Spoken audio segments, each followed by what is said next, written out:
नमस्कार मंडळी, कसे आहात सर्व? तर हा नवीन वर्षाचा व्लॉग आहे 1 जानेवारीचा. तर नवीन वर्षाच्या सर्वांना खूप खूप शुभेच्छा. तर आज आम्हा सगळ्यांना प्रदोषाचा उपवास होता, म्हणून मी सगळ्यांसाठी साबुदाणा खिचडी बनवत होते. तर सर्वात अगोदर मी जेव्हा कढईत तेल गरम केलं, त्यात अगोदर थोडेसे साबुदाण्याचे पापड मी तळून घेतले होते. त्याच्यानंतर एका दुसऱ्या कढईमध्ये शेंगदाण्याचं तेल घातलं, त्याच्यामध्ये जिरं घातलं, त्याच्यानंतर त्यात हिरवी मिरची घातली आणि बारीक चिरून घेतलेला बटाटा घातला. तर बटाटा छान मऊ होईपर्यंत फ्राय करून घ्यायचा आहे. झाकण ठेवून त्याला आपण एक वाफ काढून घेऊ शकतो, त्याच्यामुळे बटाटा पटकन शिजतो. त्याच्यानंतर भिजवलेल्या साबुदाण्यामध्ये मी शेंगदाण्याचं कूट घातलं, त्याच्यानंतर चवीनुसार त्यात मीठ घातलं आणि थोडंसं तिखट ॲड करून घेतलं. नंतर आपले बटाटे चेक केले तर ते छान असे व्यवस्थित शिजले होते. त्याच्यानंतर त्याच्यामध्ये जो भिजवलेला साबुदाणा होता तो ॲड करून मी तो पण छान फ्राय करून घेतला. तरी सोपी अशी रेसिपी होती. अजून एक प्रकारे मी साबुदाण्याची खिचडी बनवते, ती पण लवकरच मी तुमच्यासोबत शेअर करेल. तर नवीन वर्षाच्या सर्वांनी काहीतरी संकल्प केले असतीलच. तसा माझाही एक आहे की यूट्यूबवरती मला माझे 10,000 सबस्क्रायबर कंप्लीट करायचे आहेत. तर त्यासाठी मला तुमच्या सर्वांच्या सपोर्टची गरज आहे.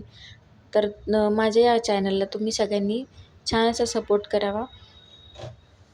तर ही साबुदाण्याची खिचडी तयार झाली होती. थोडीशी मऊ होण्यासाठी त्यात मी दूध ॲड केलं होतं. तर झाकण ठेवून छान मस्त अशी वाफ काढून घ्यायची आहे. तसंच आज आमच्या त्यानंतर मी जाणार होते क्लिनिकला. तर आमच्या क्लिनिकमध्ये आज छोटीशी न्यू इयरची पार्टी होती, म्हणून सर्वजण काहीतरी बनवून आणणार होते. तर मी सर्वांसाठी गाजराचा शिरा करून गेले होते. त्याच्यानंतर मी माझा टिफिन पॅक केला. नंतर माझ्या मुलाचाही टिफिन पॅक करून घेतला आणि ओट्यावरचा पसारा तुम्ही बघताच आहे. हे सगळं आवरून मग मी निघाले होते क्लिनिकला, जिथे मी काम करते. त्याच्यानंतर दिवसभर तिथे काम वगैरे आटपल्याच्यानंतर संध्याकाळी आम्ही सर्वांनी छोटीशी अशी न्यू इयरची पार्टी केली. त्यात प्रत्येकाने थोडं काहीतरी काही वस्तू आणल्या होत्या, तर सगळ्यांसोबत खाल्ल्या, एन्जॉय केल्या. त्याच्यानंतर जेव्हा मी कामावरनं घरी निघाले, तर वाटेत जाताना मला स्वामींचं केंद्र लागलं. तर मी केंद्रात पण गेले होते. तर तिथे बघू शकता सुरुवातीलाच इतकं सुंदर असं स्लोगन लिहिलं होतं.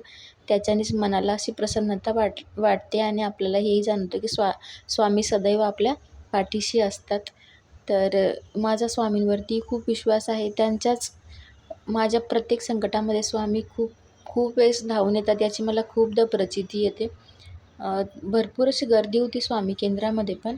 त्याच्यानंतर मला तिथे जो आम्ही प्रसाद वगैरे घेतला, तर मी तिथेच तो खाऊन घेतला आणि थोडासा घरच्यांसाठी पण आणलं होतं. तर कसा वाटला तुम्हाला व्लॉग? आवडला असेल तर नक्की शेअर आणि सबस्क्राईब नक्की करा आणि असाच माझ्या चॅनलला सपोर्ट करत राहा. थँक्यू.